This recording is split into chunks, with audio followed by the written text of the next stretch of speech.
kepada kegiatan diseminasi kegiatan budaya positif yang dilaksanakan oleh Ibu Elvis Pane sebagai CGP Angkatan 9. Terima kasih buat waktu dan kesempatan yang diberikan kepada kami untuk mendengarkan atau hasil dari pembelajaran Ibu setelah mengikuti CGP Angkatan 9.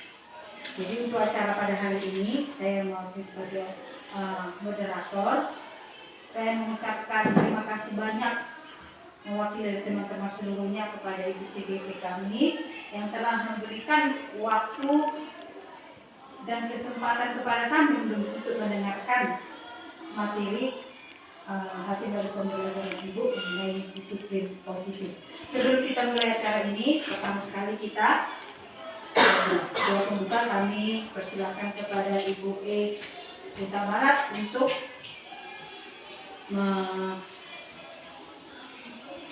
membuat doa pembuka.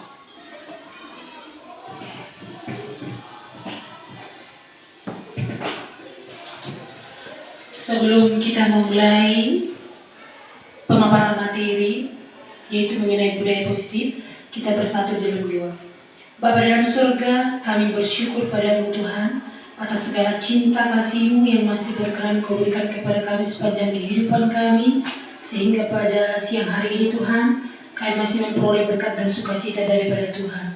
Bapa dalam surga, di kesempatan ini Ibu CGP kami, Ibu EP Pane akan menyampaikan materi tentang budaya positif. Mari Tuhan Yesus, Engkau yang senantiasa memberkati beliau, berikan hikmat dan kebijaksanaan daripada Tuhan, agar beliau mampu Tuhan menyampaikan materi tentang budaya positif kepada kami Bapak Ibu guru dan dapat kami terapkan khususnya di SMP Negeri 1 Nasau ini. Bapa dalam surga, berkati juga Tuhan kami Bapak Ibu guru yang ada di tempat ini. Mari Tuhan Yesus, Engkau yang senantiasa memberkati kami. Ajari kami Tuhan dan mampukan kami agar kami mampu Tuhan menerima materi yang disampaikan oleh CGP kami yaitu Ibu EP. Kiranya Tuhan yang senantiasa memberkati kami. Di dalam nama Tuhan Yesus Kristus kami berdoa serta mengucap syukur. Amin.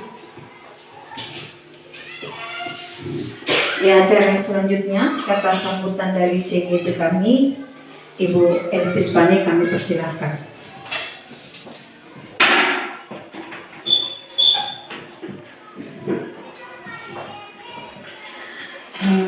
Selamat pagi Bapak Ibu.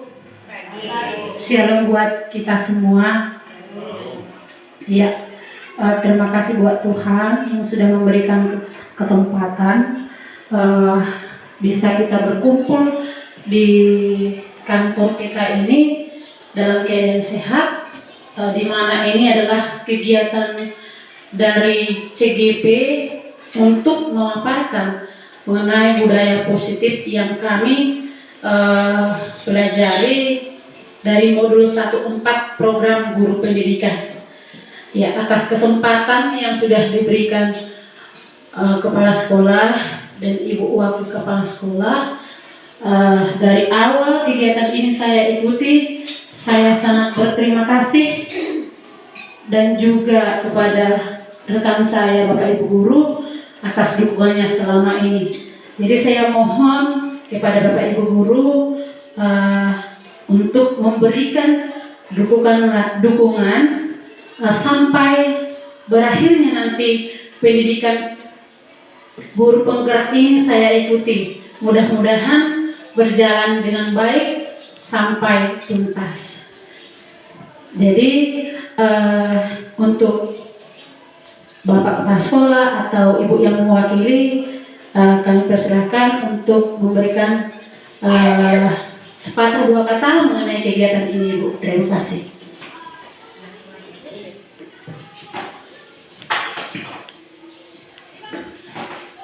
Baik, selamat pagi buat kita semua.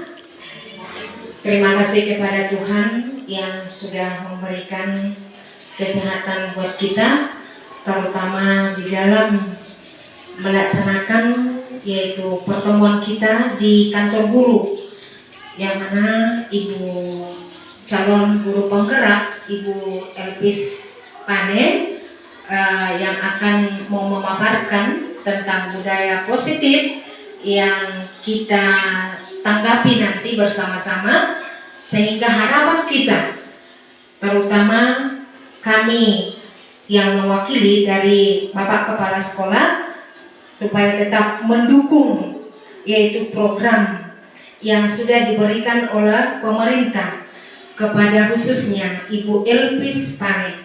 Kita harus kerjasama Bapak Ibu untuk meningkatkan di dalam program tersebut, sehingga seperti yang disampaikan oleh beliau tadi, Ibu CGP, di dalam pemaparannya nanti kita sama-sama ambil andil memberikan tanggapan untuk mendukung, membangun, terutama kepada Ibu yang kita cintai, Ibu Pane, supaya nantinya sukses ke depan, sehingga kita mendapat sukacita dari Tuhan di dalam melaksanakan kegiatan kita, karena beliaulah nanti yang dapat kita teladani untuk pelaksanaan proses belajar mengajar di dalam kurikulum Merdeka. Jadi sekali lagi buat kita Bapak Ibu, kita dukung beliau supaya sukses ke depan, dan kita doakan selalu sehat di dalam menjalankan tugas, dan mereka dapat untuk melaksanakan kegiatan program yang sudah diberikan kepada beliau. Demikian kata sambutan dari Bapak Kepala Sekolah yang langsung kami wakili. Terima kasih buat kita semua. Shalom. Pemaparan materi yang disampaikan oleh Ibu CGP kita, Ibu Elpis Pane, mengenai penerapan disiplin positif di sekolah kita ini. Kami persilakan Ibu Elpis Pane.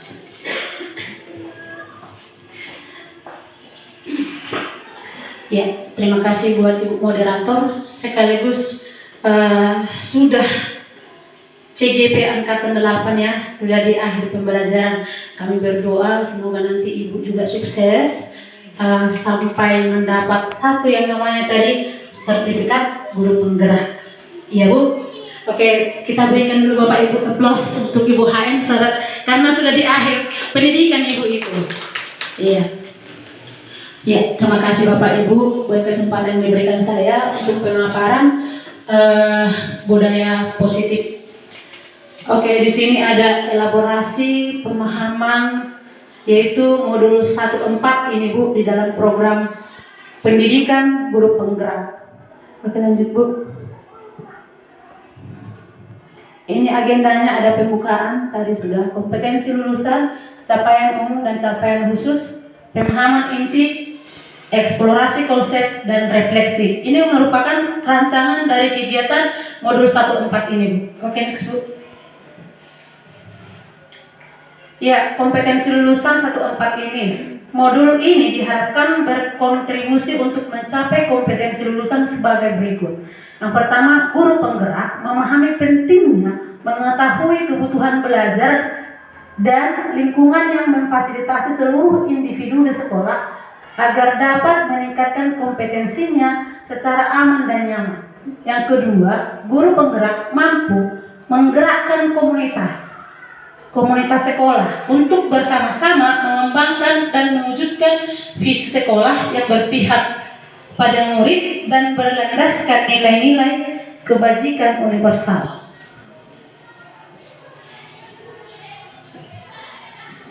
Ya, capaian umum modul 1.4. Memahami konsep pendidikan menurut Ki Hajar Dewantara dihubungkan dengan konsep budaya dan lingkungan positif di sekolah yang berpihak pada murid. Kemudian melakukan evaluasi dan refleksi tentang praktik disiplin dalam pendidikan Indonesia secara umum untuk mendapatkan pemahaman baru mengenai konsep disiplin positif untuk menciptakan murid dengan profil pelajar Pancasila. Kemudian memahami peran sebagai guru untuk membangun budaya positif dengan menerapkan konsep disiplin positif dalam berinteraksi dengan murid. Next, Bu. Ya, capaian khusus modul 1.4. Yang pertama, mendemonstrasikan pemahaman calon guru penggerak mengenai konsep budaya positif yang di dalamnya terdapat konsep perubahan paradigma stimulus respons dan teori kontrol. 3 teori kontrol motivasi perilaku manusia, motivasi internal dan eksternal, keyakinan kelas, hukuman, penghargaan, 5 kebutuhan dasar manusia, 5 posisi kontrol guru, dan segitiga restitusi. Kemudian, menerapkan strategi disiplin positif yang memerdekakan murid untuk menciptakan ekosistem sekolah aman dan berpihak pada anak atau murid. Kemudian, menyusun langkah dan strategi aksi nyata yang efektif dalam mewujudkan kolaborasi dengan seluruh pemangku kepentingan sekolah agar tercipta budaya positif yang dapat mengembangkan karakter murid. Kemudian, bersikap reflektif dan kritis terhadap budaya di sekolah dan senantiasa mengembangkannya sesuai kebutuhan sosial dan murid. Oke, Bapak Ibu, di sini ada pertanyaan pemantik. Apakah Anda setuju dengan pernyataan berikut ini? Yang pertama, hukuman dapat mendisiplinkan anak. Yang kedua, pemberian hukuman dengan hal positif seperti membaca atau membersihkan halaman sekolah dapat meningkatkan disiplin anak. Kemudian yang ketiga, memberi penghargaan dapat meningkatkan motivasi belajar anak.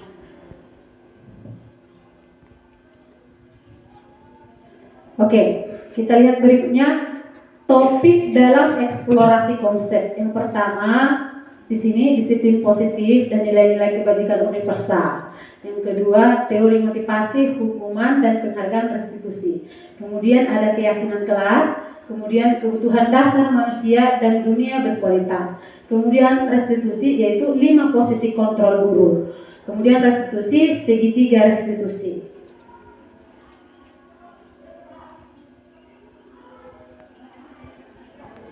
Di sini ada eksplorasi konsep, pembelajaran 21 tentang disiplin positif dan nilai-nilai kebajikan universal. Next, Bu.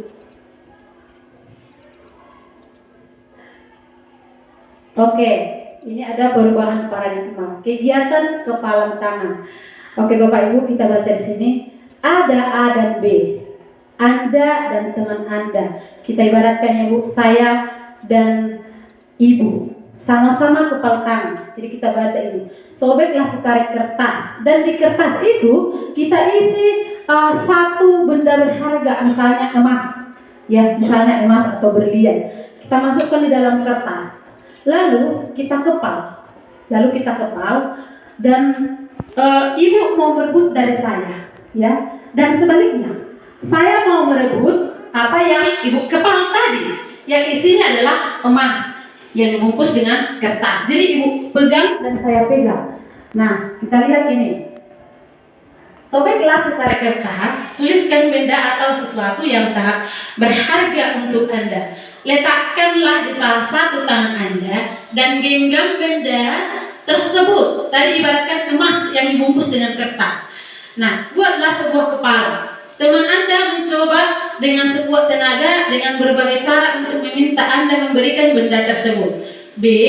Bisa membujuk, mengancam, menghardik, merayu, menyuap, apa saja agar dapat membuka kepala tangan Anda. Oke, kita bayangkan atau kita praktekkan langsung, Bu, seperti ini.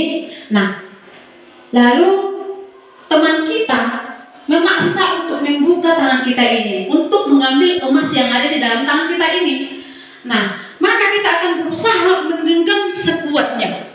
Bahkan teman kita akan berusaha membujuk kita atau merayu kita atau sampai menggelitik kita, kan, biar bisa tangan kita ini terbuka, karena dia mau mengambil yang ada di genggaman kita. Sama sebaliknya ini. Nah, tetapi Bu, Pak, sebenarnya gampang saja membuka kepalang tangan ini. Bagaimana caranya? Dia tinggal kontrol diri kita. Nah, gampang kan? Jadi yang dimaksud di sini perubahan paradigma itu dari kita dulu. Tidak ada gunanya kawan kita membuka dengan sekuat tenaga tanpa kemauan dari diri kita, seperti itu. Jadi di sini diharapkan kita mampu melakukan perubahan paradigma itu dari diri kita sendiri, ya. Paham Bapak Ibu? Artinya kepala tangan itu kita sendirinya kontrolnya itu. Ya, walaupun teman kita sekuat tenaga, bahkan tadi katanya menghardik, merayu, menyuap, apa saja yang dilakukan untuk membuka tangan. Sebenarnya posisi kontrolnya berada pada diri kita sendiri. Kan sebenarnya gampang saja. Setelah kita kepal buat gini, berarti gampang ya kan? Kita sendirinya posisi kontrolnya sini. Oke, next Bu. Oke, di sini perubahan paradigma teori kontrol atau ilusi kontrol. Ilusi guru mengontrol murid, kemudian ilusi bahwa kritik dan membuat orang merasa bersalah dapat menguatkan karakter. Kemudian ilusi bahwa semua penguatan positif efektif dan bermanfaat. Kemudian ilusi bahwa orang dewasa memiliki hak untuk memaksa. Oke, lanjut Bu.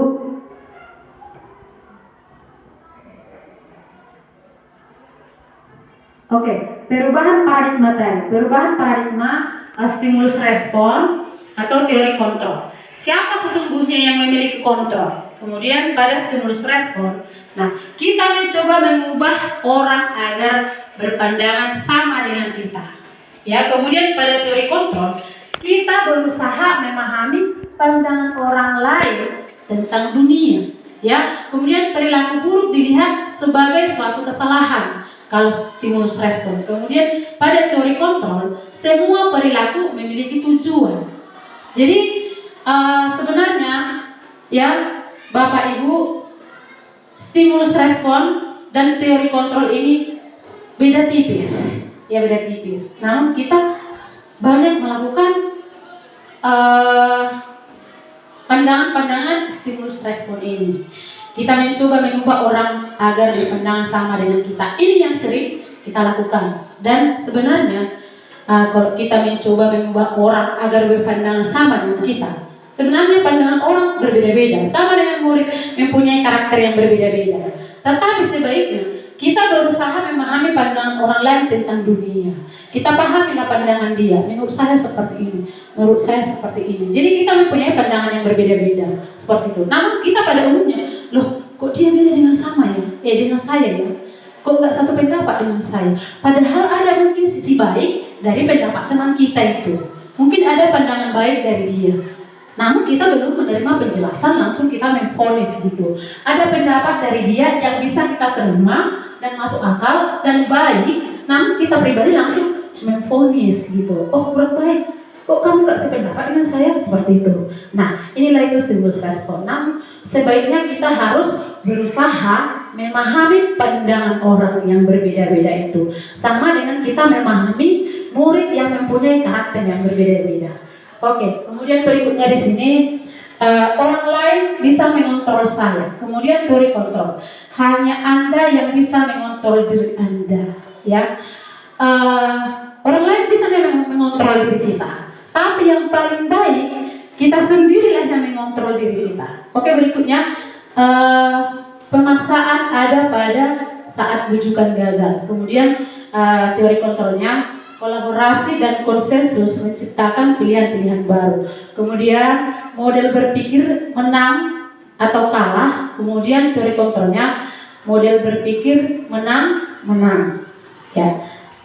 Kemudian Bapak Ibu, lebih baik kita menggunakan teori kontrol ini. Jangan kita lebih banyak menggunakan stimulus respon. Oke, next Bu. Oke, tadi di sini pemaparan budaya positif, termasuklah itu disiplin. Nah, di sini apakah makna dari disiplin? Nah, disiplin berasal dari bahasa Latin, yaitu disiplina, yang artinya belajar, ya. Kemudian makna asal dari kata ini berkonotasi dengan disiplin diri dari murid-murid Sokrates dan Plato. Kemudian disiplin diri membuat orang menggali potensinya menuju sebuah tujuan, apa yang dia hargai. Kemudian Namun dalam budaya kita, makna kata disiplin telah berubah menjadi sesuatu yang dilakukan seseorang pada orang lain untuk mendapatkan kepatuhan. Kecenderungan umum adalah menghubungkan kata disiplin dengan ketidaknyamanan, bukan dengan apa yang kita hargai atau pencapaian suatu tujuan mulia. Ya, Bapak Ibu, sedikit ya saya jelaskan mengenai ini. Namun dalam budaya kita, maka disiplin telah berubah menjadi sesuatu yang dilakukan seseorang pada orang lain untuk mendapatkan kepatuhan. Nah, inilah yang dimaksud dengan peraturan, ya, peraturan. Sesuatu yang kita lakukan kepada seseorang untuk mendapatkan kepatuhan. Nah, namun itu ditujukan menjadi satu disiplin. Termasuk yang sudah kita lakukan di sekolah ini, ada peraturan, aturan dan peraturan. Untuk apa? Untuk mendisiplinkan. Kita buatlah satu peraturan untuk mendapatkan kepatuhan ini. Jadi kecenderungan umum adalah menghubungkan kata disiplin dengan ketidaknyamanan. Jadi bagaimana supaya apa dibuat aturan dan peraturan itu? Supaya ada kenyamanan, ya, supaya ada kenyamanan. Oke, dan untuk mencapai tujuan mulia. Jadi di sekolah ini kita buat aturan-peraturan untuk mencapai tujuan mulia. Yang pertama tadi supaya aman, kemudian supaya ada tujuan mulia, yaitu menciptakan proses belajar mengajar yang aman di sekolah ini dan menciptakan murid yang cerdas dan berkarakter. Oke, lanjut Bu.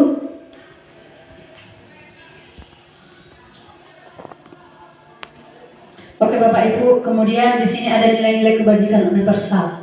Nilai-nilai kebajikan adalah sifat-sifat positif manusia yang merupakan tujuan mulia yang ingin dicapai setiap individu. Jadi Bapak Ibu, kebajikan universal ini itulah sifat-sifat positif yang ingin dicapai oleh setiap manusia. Nilai-nilai tersebut bersifat universal dan lintas bahasa, suku, bangsa, agama maupun latar belakang. Yang pertama di sini, setiap perilaku atau perubahan memiliki suatu tujuan. Iya. Jadi maka sering kita lihat anak-anak dia mengalami perubahan perilaku. Langsung kita tadi menghukum dia, padahal dia ada mengalami perubahan perilaku. Menurut Dr. William Glasser pada teori kontrol 984 di sini, dengan mengingatkan nilai-nilai kebajikan yang diyakini seseorang, motivasi intrinsiknya akan terbangun. Ya, mungkin di situ motivasi dari dalam dirinya sedang terbangun. Jadi kita tanya alasannya kenapa seperti ini. Ya, jangan langsung memvonis atau menyalahkan orang lain maupun siswa. Kemudian, nilai-nilai kebajikan yang ingin dicapai oleh setiap anak Indonesia kita kenal dengan profil pelajar Pancasila, yaitu beriman, bertakwa kepada Tuhan Yang Maha Esa dan berakhlak mulia, mandiri, bernalar kritis, berkebinekaan global, bergotong royong dan kreatif. Inilah nilai-nilai kebajikan yang ingin diperoleh atau yang ingin kita capai, yang ingin kita terapkan kepada diri kita supaya nanti tercapailah ini. Siswa yang berprofil pelajar Pancasila. Yang pertama beriman dan yang terakhir sampai dengan kreatif. Lanjut Bu.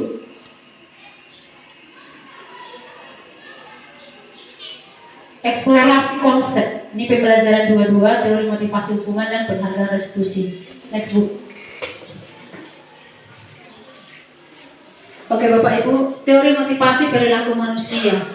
Di sini ada yang pertama, untuk menghindari ketidaknyamanan. Nah, adanya seseorang melakukan tindakan untuk apa? Untuk menghindari ketidaknyamanan.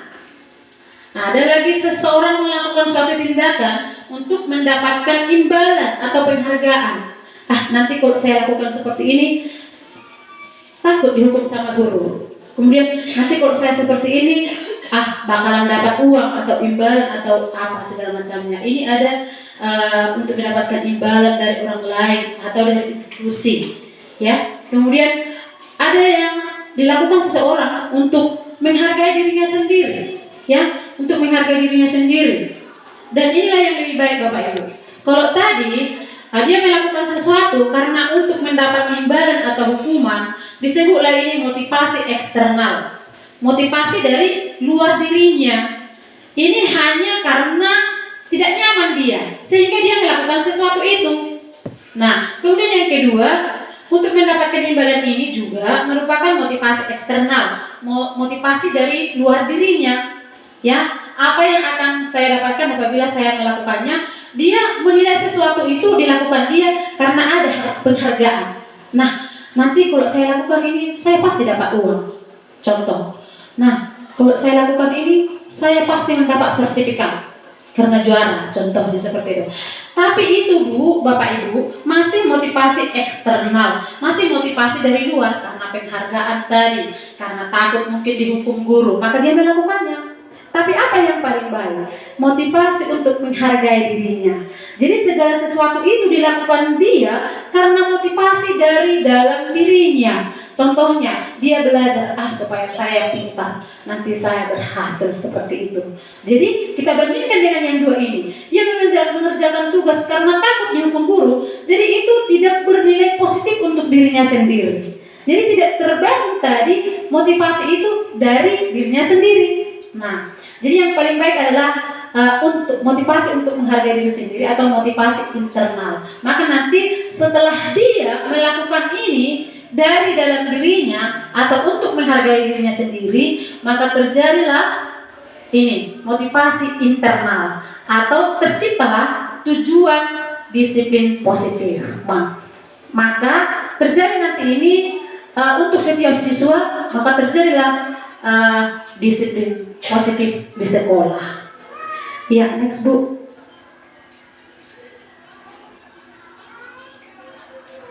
Oke Bapak Ibu, di sini ada pahlawan pendidikan kita, Bapak Ki Hajar Dewantara. Merdeka. Menurut Ki Hajar Dewantara, merdeka itu artinya tidak hanya terlepas dari perintah, akan tetapi juga cakap buat memerintah diri sendiri. Nah, berhubungan dengan materi kita tadi Bu. Jadi bukan hanya cakap untuk memerintah, tapi kita cakap untuk memerintah diri kita sendiri. Artinya itu motivasi dari diri kita sendiri untuk melakukan suatu tindakan itu. Ada pertanyaan seperti ini Bapak Ibu. Jika kamu tidak dihargai dalam sebuah perusahaan besar atau di suatu institusi karena melakukan suatu hal baik, nah Bapak Ibu tidak mendapat penghargaan.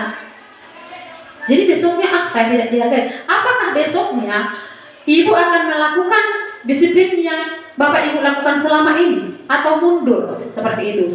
Jadi ketika itu Bapak lakukan atau Ibu lakukan dari dalam diri Ibu sendiri, maka itu akan menjadi disiplin positif yang melekat pada diri kita. Jadi ini sangat menghimbau kita untuk bisa memerintah diri kita sendiri, terutama dalam melakukan hal-hal positif. Lanjut Bu. Oke, di sini ada katanya dihukum oleh penghargaan. Yang selama ini kita tahu penghargaan itu memotivasi, tapi justru di sini kita itu dihukum oleh penghargaan. Sama dengan yang tadi, dia melakukan sesuatu itu karena ingin mendapat penghargaan. Jadi bukan dari dirinya sendiri supaya dirinya terbenahi gitu. Nah, bahwa penghargaan berlaku sama dengan hukuman, dalam arti meminta atau membujuk seseorang melakukan sesuatu untuk memenuhi suatu tujuan tertentu dari orang yang meminta atau yang membujuk tadi. Dorongannya eksternal dan akan ada faktor ketergantungan. Beberapa dampak dari pemberian penghargaan menurut Alfikon 1993 seperti berikut ini. Nah, pengaruh jangka pendek. Jadi yang tadi Ibu, jika dia melakukan sesuatu itu karena ingin mendapat penghargaan atau takut dihukum oleh guru, ini ada apanya? Pengaruhnya. Jadi pengaruh tadi jangka pendek Bapak Ibu, ya, pengaruh jangka pendek, ya. Kemudian penghargaan menghukum, penghargaan mengurangi ketepatan, penghargaan tidak efektif, kemudian penghargaan merusak hubungan. Nah, karena dia melakukannya karena ada sesuatu yang diinginkannya, begitu. Karena dia melakukan karena ada sesuatu yang diinginkannya, sehingga ini ada efek-efeknya, ya. Pengaruh jangka pendek, penghargaan menghukum, penghargaan mengurangi ketepatan, maka penghargaan juga tidak efektif, maka penghargaan juga merusak hubungan. Ya, lanjut Bu.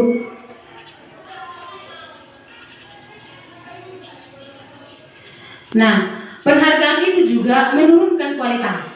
Penghargaan juga mematikan kreativitas. dan penghargaan mengurangi motivasi intrinsik. Jadi alangkah baiknya Bapak Ibu jika sesuatu itu kita lakukan menurut motivasi intrinsik, ya, motivasi dari diri kita sendiri, supaya nanti kita tidak ketergantungan kepada penghargaan. Nah, jadi supaya menjadi budaya positif dalam diri kita, nah, jangan terlalu melaksanakan sesuatu karena ada penghargaannya, tapi kita lakukanlah itu menurut motivasi intrinsik yang sebaiknya. Lanjut Bu. Oke Bapak Ibu, di sini bentuk program kebajikan atau apresiasi. Dalam memberikan apresiasi atau pengakuan perlu diingat beberapa hal. Yang pertama,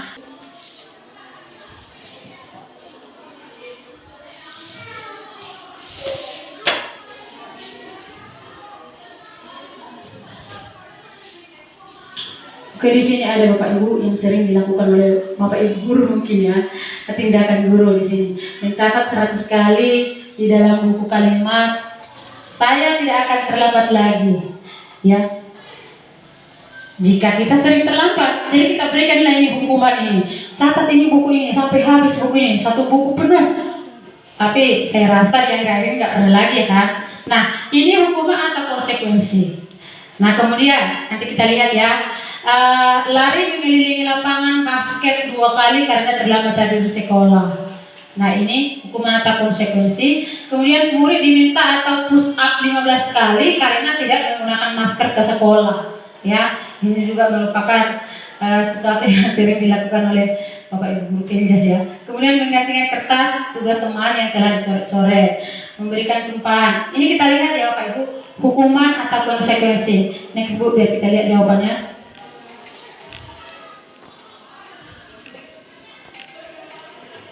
Iya Bapak Ibu, di sini ada jawabannya, kita lihat ya.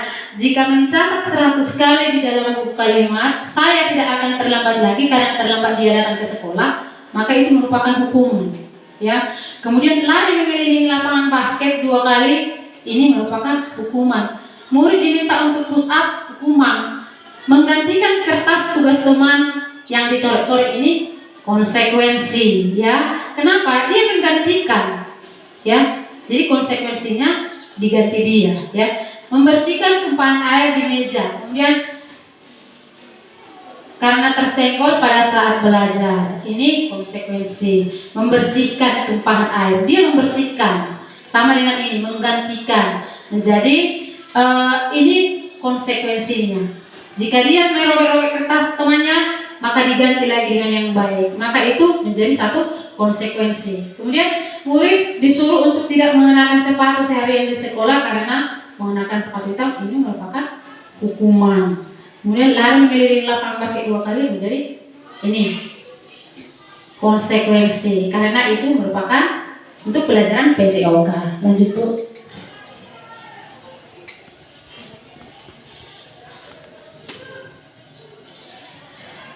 Ada perbedaan hukuman dan konsekuensi Bapak Ibu. Jadi kita lihat di sini.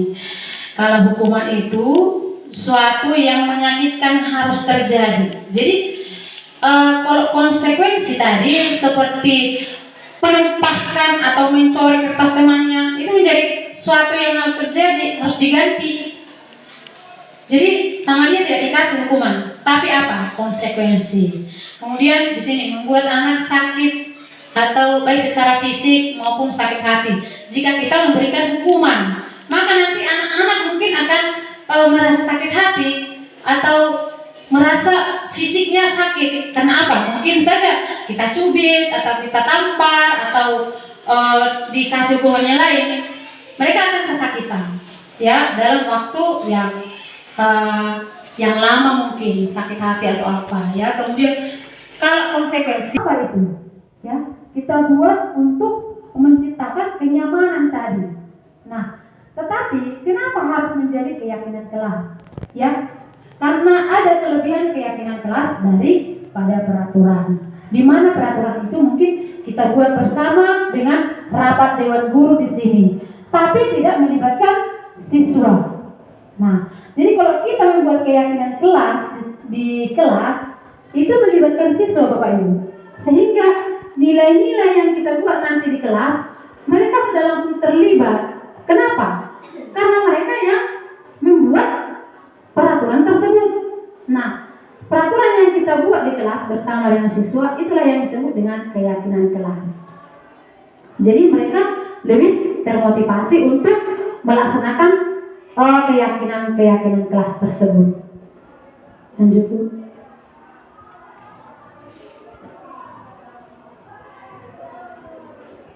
Oke, inilah budaya positif tadi yang ingin saya paparkan terlebihnya mengenai budaya positif ini.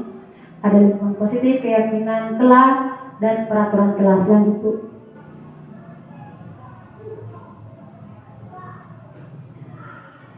Oke, di sini Bapak Ibu ada contoh kesepakatan kelas. Kami guru dan murid yang saling menyayangi. Kemudian kami murid yang semangat belajar. Kami murid yang peduli dengan teman-teman. Itulah salah satu contoh dari kesepakatan kelas. Lanjut Bu.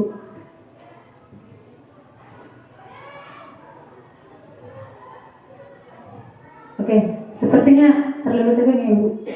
Iya. Mau remaja stop ya. Relax lah dulu, minum teh manis atau apa. Oke, kegiatan pendalaman keyakinan kelas tabel T dan Y. Jadi dalam program guru penggerak ini ada pembelajaran kami mengenai tabel T dan tabel Y. Di sini ada hormat, bagaimana rasa hormat. Kami meyakini bahwa sangat penting untuk menghormati semua orang dan barang milik orang lain. Ya, kemudian bekerja, kami meyakini bahwa sangat penting untuk mengerjakan segala pekerjaan atau mengikuti kegiatan yang telah ditugaskan. Kemudian diterima dan dimiliki. Ya, kami meyakini bahwa sangat penting untuk merasa diterima pada suatu kelompok dan saling peduli satu dengan yang lain. Jadi ini Bapak Ibu, ya, ada kita mempunyai rasa hormat, ingin bekerja, ingin diterima dan dimiliki, seperti ini. Kemudian inilah formatnya dalam bentuk Y. Nah, terlihat seperti apa, terdengar seperti apa, berperilaku seperti apa. Kemudian dalam bentuk T, tampak seperti, tidak tampak seperti. Oke, ada contohnya di bawah Bu.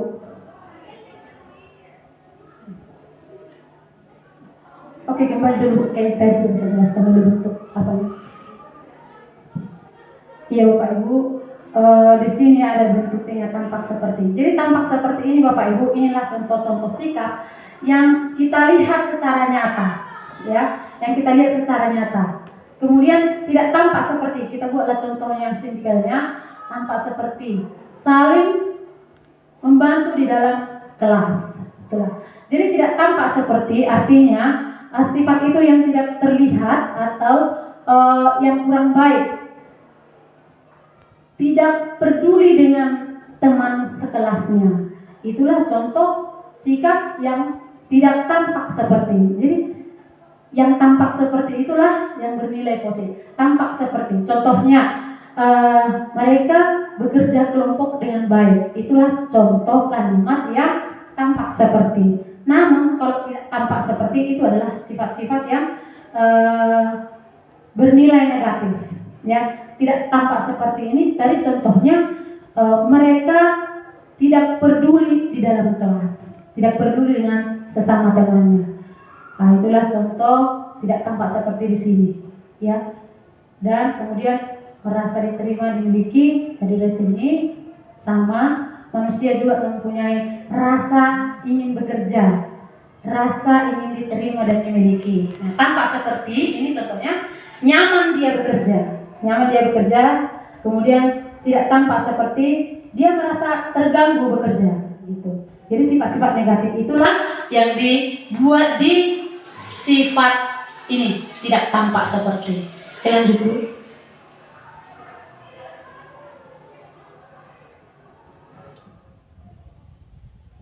Oke, ini ada tadi mengenai keyakinan kelas.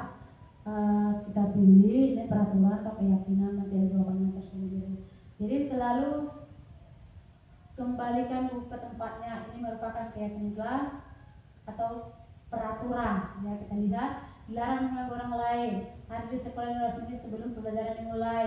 dilarang melakukan kekerasan, dilarang menggunakan narkoba, bergantian atau menunggu giliran, gunakan masker, jangan berlari di kelas atau koridor. Oke, nanti biar kita lihat jawabannya.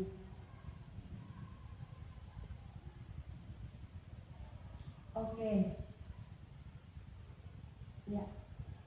Ini kita lihat Bu, selalu kembalikan buku ke tempatnya. Nilai-nilai kebajikannya adalah merasa tanggung jawab, dia memiliki tanggung jawab, ya.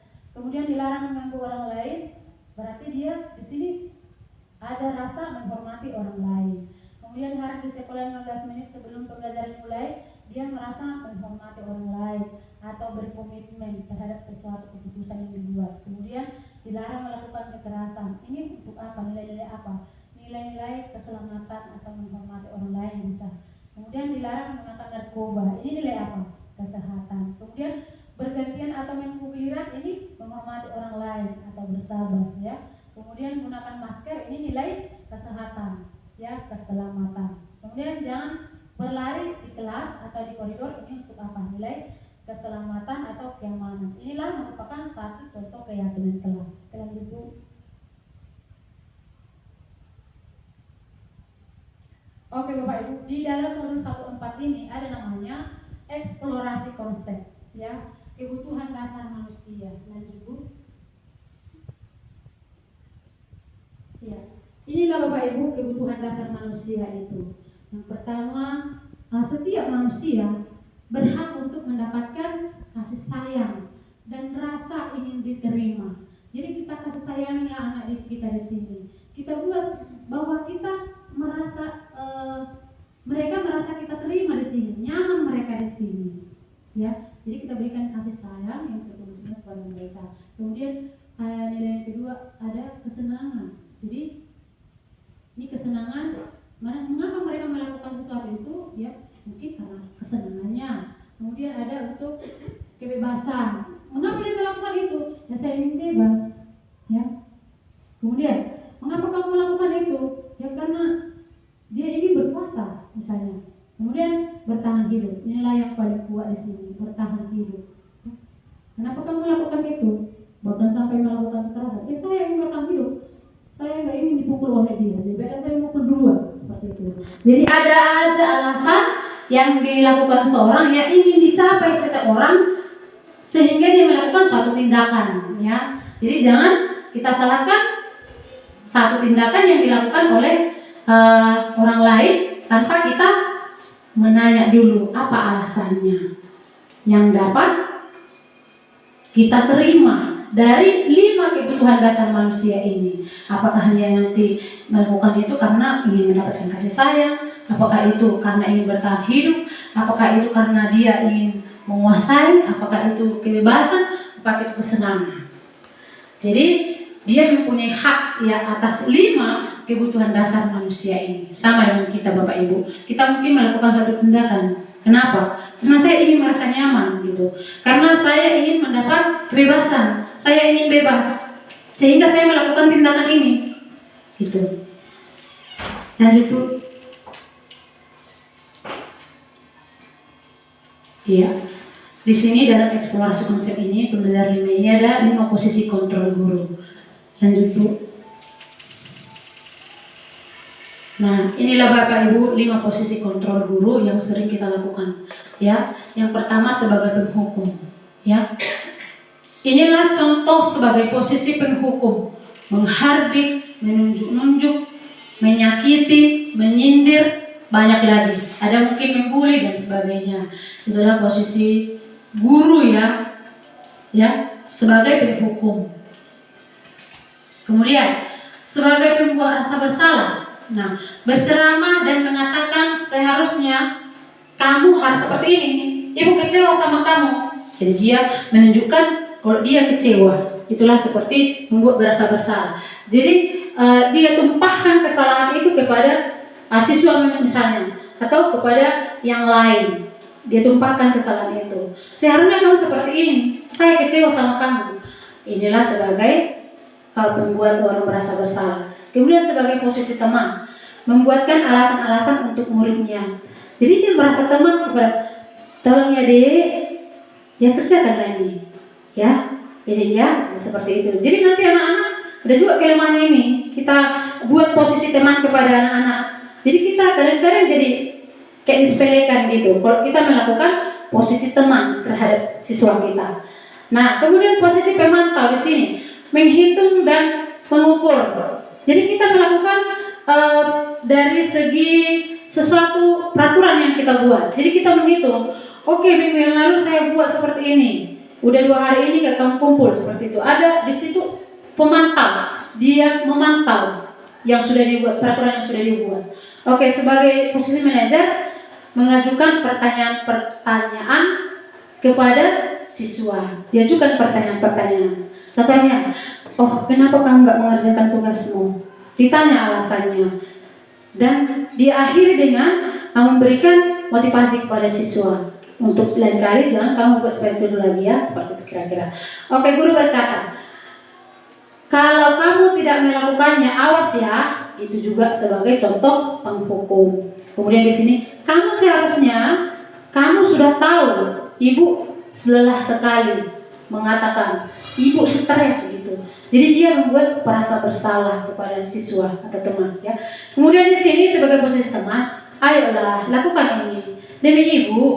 Masa kamu tidak mau? Ingat, ibu tidak pernah bantu ya. Ingat, tidak ibu pernah bantu seperti itu ya. Atau bantu ibu untuk melakukan ini demi ibu, seperti itu. Itulah posisi teman. Kemudian pemantau menyesuaikan diri bila diawasi ya. Kemudian menguatkan profil. Kalau posisi manajer ini dia menguatkan profil siswa ya. Dia mentalnya itu nggak rusak. Jadi nilai-nilai yang ada dalam diri siswa itu kita kuatkan lagi biar dia termotivasi lagi untuk melakukan. Jadi tidak takut, oh untuk besok seperti inilah, gak akan saya buat lagi, gak akan salah lagi gitu. Jadi motivasi intrinsik itulah yang terpupuk di dalam dirinya kalau kita sebagai posisi manajer, tidak posisi penghukum. Jadi yang lebih baik di antara ini semua Bapak Ibu adalah posisi manajer. Oke, lanjut Bu.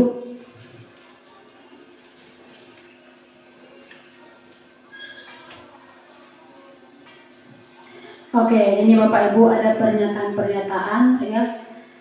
Dan siapa yang mengatakan? Kita lihat. Saya kecewa sekali dengan kamu.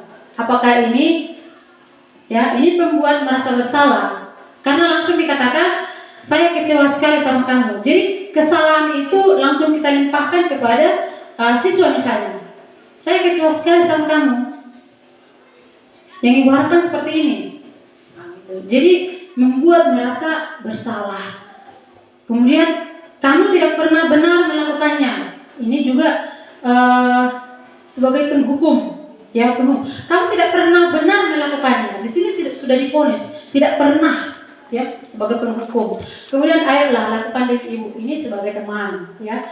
Apakah kamu mendapatkan stiker bintang ini sebagai pemantau. Kemudian bagaimana kamu bisa menyelesaikan masalah ini sebagai manajer. Jadi dia sebagai manajer ini anak-anak dipaksa untuk menyelesaikan masalah ini dari dalam dirinya. Contohnya, dia terlambat datang ke sekolah. Jadi kita panggil, kenapa kamu terlambat? Maaf Bu, saya main handphone tadi malam. Gitu. Jadi tahu kamu ini salah atau enggak? Tahu Bu, saya salah, minta maaf Bu katanya. Jadi bagaimana cara untuk mengatasi ini? Maaf Bu, besok saya tidak main handphone lagi. Saya akan bangun lebih cepat. Seperti itu. Ada alasannya. Benar? Kamu tidak terlambat lagi datang besok? Iya Bu, oke. Besok kamu tidak terlambat lagi ya. Tetap semangat, kita bilang seperti itu. Maka itu sebagai posisi manajer.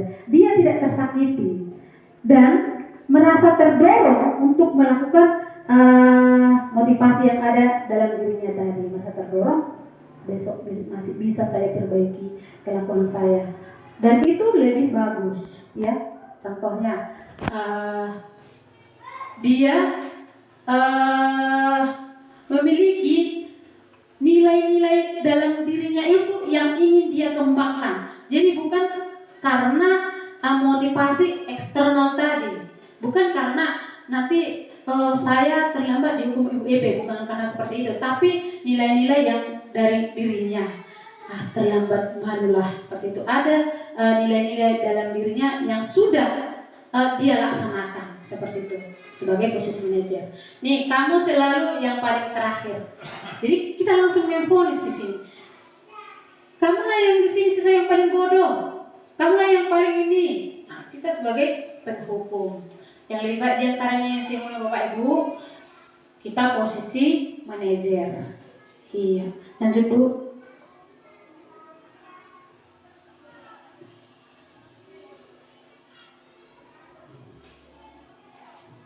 Iya, ini bergerak antara ini peraturan pemantau konsekuensi hadiah nilai-nilai manajer memperbaikinya. Jadi kesimpulannya tadi kita buat peraturan, kita pantau ada konsekuensinya, ada nilai-nilai, ada sifat manajer, itu bisa untuk memperbaiki laku murid ya.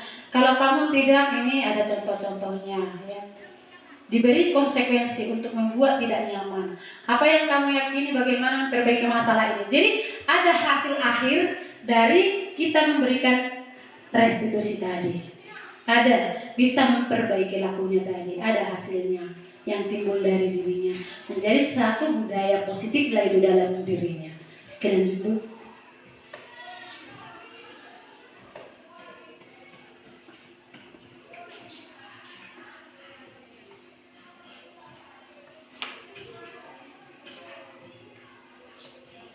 Iya, Bapak Ibu, tadi segitiga restitusi sudah saya jelaskan sedikit. Inilah dia bentuknya dalam bentuk segitiga, ya. Segitiga restitusi menstabilkan identitas, ada memvalidasi kebutuhan, ada menanyakan keyakinan. Jadi pertanyaan-pertanyaan yang kita buat tadi, kenapa kamu terlambat? Apakah kamu bisa menyelesaikannya dengan baik? Apakah kamu bisa datang lebih tepat waktu dan kita selesaikan? Dan dia bisa menggali potensi dalam dirinya dan memperbaiki lakunya. Itulah yang disebut dengan segitiga restitusi. Lanjut Bu.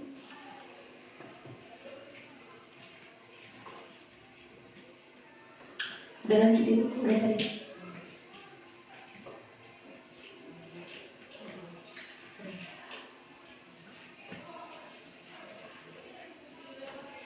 Udah ini contoh yang tadi.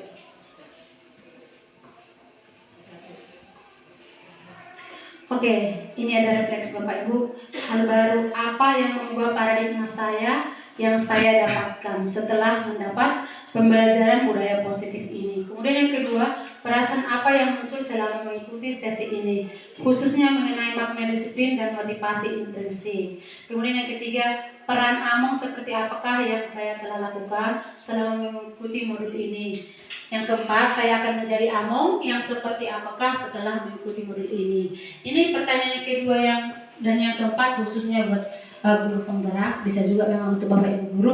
Tapi pertanyaan yang pertama dan yang kedua, hal baru apa yang mengubah paradigma saya setelah saya mendapatkan penerapan budaya positif ini, bisa juga untuk Bapak Ibu guru. Saya persilahkan untuk pertanyaan nomor 1 Bapak Ibu, hal baru apa yang mengubah paradigma saya yang saya dapatkan setelah mendapat penerapan budaya positif tadi. Seperti itu Bapak Ibu. Iya. Hal yang baru ya. Baik, terima kasih kepada Ibu CGV, Ibu Elvis Pane sudah memaparkan budaya positif. Refleksinya, hal baru apa yang mengubah paradigma saya yang saya dapatkan dari pemaparan itu. Tadi saya hanya bisa menyimak dari 5 posisi kontrol guru yang sangat menarik yang selama ini diterapkan di sekolah ini. Ada posisi menghukum, posisi membuat siswa merasa bersalah, posisi teman, posisi terakhir manajer. Masalahnya ketika kita menerapkan posisi yang kelima, yang sangat diharapkan adalah ini memang sangat susah untuk menerapkan di sekolah, karena murid-murid kadang kalau dijadikan teman pun mereka merasa anggap sepele terhadap guru. Bahkan satu sisi guru jadinya seolah-olah kehilangan wibawanya ketika kita menjadikan mereka sebagai teman, ya, ketika kita menjadikan sebagai teman. Jadi yang bisa saya soroti dalam hal ini, ya, kita guru harus mampu fleksibel lah. Fleksibel artinya tergantung situasi dan kondisi murid. Posisi mana yang kita terapkan, apakah perlu posisi penghukum, apakah perlu menerapkan posisi sebagai teman. Jadi harus ada keseimbangan menurut saya untuk mendisiplinkan anak, karena tidak cukup hanya menggunakan posisi sebagai manajer. Kadang-kadang anak-anak ini ada yang disiplinnya yang sangat-sangat kurang. Jadi suatu saat kita harus perlu melakukan tindakan tegas berupa hukuman atau punishment. Lalu ketika ada perubahan baru kita kasih apresiasi atau reward kepada siswa kita. Nah, mudah-mudahan dengan pemaparan Ibu, paradigma lama yang kita sebagai guru tugas saya sebagai hukum, perlahan-lahan kita bisa melakukan tindakan pendekatan atau approach kepada siswa untuk bisa menerapkan posisi manajer di sekolah. Demikian yang bisa saya dapatkan dari 5 posisi kontrol guru untuk merubah paradigma saya pribadi. Terima kasih. Oke, tapi kan Captain untuk masukan dari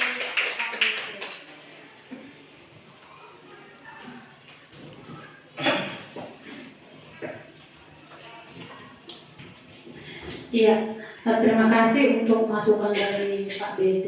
Ya, sebenarnya dari 5 posisi kontrol guru itu sering kita lakukan. Memang tidak segampang membalikkan tangan untuk merubah yang sudah kita lakukan selama ini, baik itu sebagai posisi penghukum, sebagai pembuat rasa bersalah, sebagai pemantau, atau sebagai teman. Itu memang komplikasi sering kita lakukan pada dunia nyata di dalam melaksanakan pendidikan di sekolah. Tapi ya kami kita berharap semuanya perlahan-lahan kita nanti pasti bisa untuk menerapkan posisi manajer di sekolah kita ini. Ya, terima kasih untuk Pak Tambunan yang sudah memberikan masukannya. Oke, terima kasih untuk pemaparannya. Kita kasih apresiasi dulu untuk Ibu CGP kita, Ibu Epispane, yang sudah memaparkan materi kita mengenai disiplin positif. Dari kegiatan ini, sebenarnya sih saya sudah mengikuti kegiatan ini, pendidikan pada pendidikan guru penggerak mengenai disiplin positif ini. Memang banyak kendala yang akan kita temukan, apalagi seperti penerapan disiplin positif tadi, 5 posisi kontrol guru itu, yang biasanya selama ini kita sudah rasakan itu sebagai penghukum, sebagai pemberi rasa bersalah, dan juga sebagai teman. Itu mungkin sudah kita alami selama ini.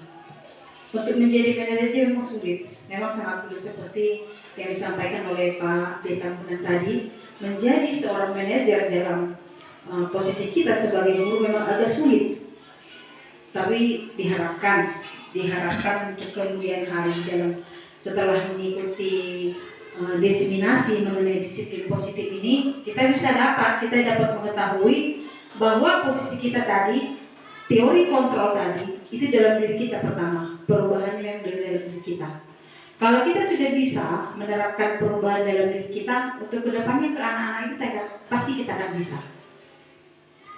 Harus ada kata bisa dan mampu. Jadi perasaan, tadi ada perasaan apa yang muncul selama mengikuti kegiatan sesi ini, sebenarnya jadi teringat seperti saya ini selalu sebagai CGP juga di Angkatan 8, itu Kalau di dalam pendidikan mungkin saya staf kakaknya dari ibu ya ibu pas seniornya gitulah. Tetapi di dalam pembelajaran yang mengikuti kegiatan guru penggerak ini, kalau dibayangkan mampu nggak ini direalisasikan ke anak didik? Bisakah? Tapi kalau saya sudah apakan, makanya saya bisa lucu sendiri diterapkan ke anak-anak. Kita tidak boleh keras lagi, tidak bisa menjadi seorang penghukum. Saya sudah sampaikan kepada teman-teman, ada pengalaman yang lucu. Ke kelas ketempatan Ibu Silelai di sini. Ada kelas Ibu Silelai ini anaknya yang bandel sekali, yang namanya Mukni. Tetapi saya rasa lucunya di sini, waktu mengikuti pembelajaran, yang saya agak bangga sedikit ya, kenapa di dalam kegiatan diskusi kelompok dia mau bertanya, makanya saya tanya ke guru-guru yang ada, kok bisa gitu kan? Dia mau bertanya dan dia mau menjawab pertanyaan temannya yang waktu dia mempresentasikan hasil diskusi kelompoknya. Berarti memang kita harus perlu pendekatan tadi. Kita dekati dia, apa sih masalah di mana dia, kenapa bisa seperti itu di mata pelajaran yang lain. Mungkin ada mata pelajaran yang dia suka, ketepatan mungkin dia suka tapi kita nggak tahu di pelajaran yang lain. Kita selidiki anak didik kita itu. Jadi perasaan yang saya bisa rasakan di mengikuti sesi kegiatan seperti ini, disiplin positif untuk diseminasi ini, sebenarnya ada rasa seperti perasaan bangga dalam diri kalau kita bisa menerapkan itu kepada anak-anak dan anak-anak bisa menerima. Tapi kebanyakan sebenarnya anak-anak ini susah dan sulit menerima apa yang kita ingin capai dari mereka. Tapi padahal sebenarnya seperti tujuan dari Ki Hajar Dewantara itu, tujuan pendidikannya adalah untuk kita harus menuntun mereka. Mereka harus kita tuntun supaya kita memperoleh tujuan pembelajaran yang kita inginkan itu tercapai ke anak-anak dan anak-anak memperoleh yang terbaik buat dia. Jadi itu mungkin yang bisa saya sampaikan kepada Ibu CGP kita, Ibu Elvis Pane, dari materi kita mengenai disiplin positif pada hari ini. Terima kasih. Ya, terima kasih untuk Ibu Hayan yang sudah memberikan tambahan ya, bagaimana dia mendapatkan pengalaman baik di dalam kelas. Dari tadinya agak bandel, ternyata dia bisa seperti itu. Oke, kita berikan tepuk tangan untuk Ibu Hayan. Oke. Bapak Ibu, sekianlah pemaparan budaya positif dari saya untuk kita semua. Semoga kita bisa melaksanakannya bersama-sama di lingkungan sekolah ini. Terima kasih buat kepala sekolah atau yang mewakili yang berikan kesempatan kepada kami untuk memaparkan budaya positif di sekolah kita ini. Terima kasih juga buat rekan Bapak Ibu guru yang sudah memberikan dukungan dan memberikan waktu kepada saya untuk kita terapkan bersama-sama budaya positif ini di lingkungan sekolah kita. Sekian dan terima kasih Bapak Ibu. Shalom.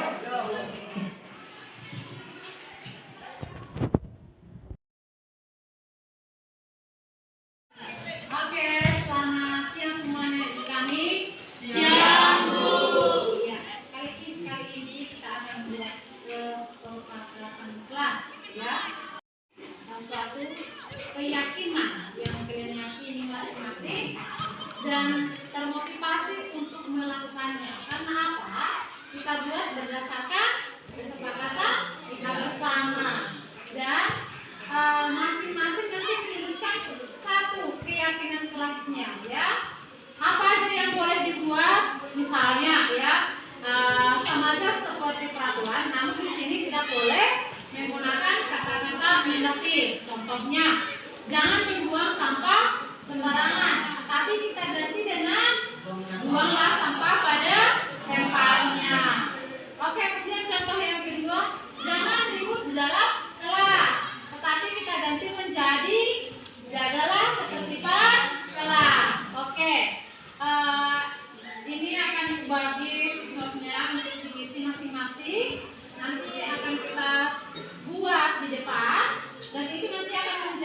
keyakinan kelas. Setuju? Setuju. Oke, baiklah.